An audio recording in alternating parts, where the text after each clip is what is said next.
বন্ধুরা, আজকে এই যে আমুদি মাছের চচ্চড়ি বানিয়ে নেব সর্ষে বাটা দিয়ে।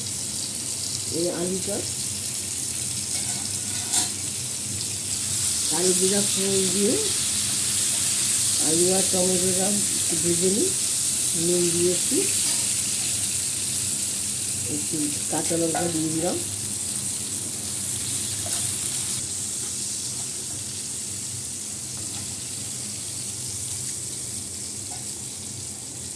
একটুখানি সর্ষে ভিজিয়ে রেখেছিলাম, সর্ষে লঙ্কা গুঁড়ো, হলুদ গুঁড়ো দিয়ে দিলাম,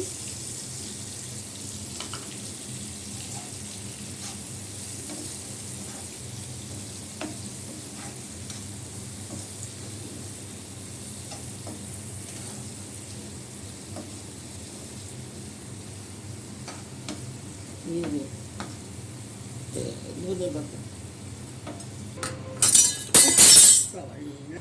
আমার আমুদি মাছের ইয়েটা চচ্চড়িটা যে শুকনো হয়ে গেছে,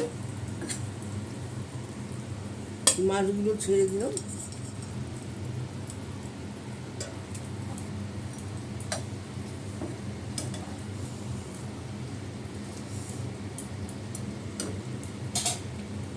ধনে পাতাটা একটু দিয়ে দিচ্ছি, লাইক শেয়ার কমেন্ট করে দেবেন, আর ইউটিউব চ্যানেলটা একটু ফলো করে দেবেন, সাবস্ক্রাইব করে দেবেন।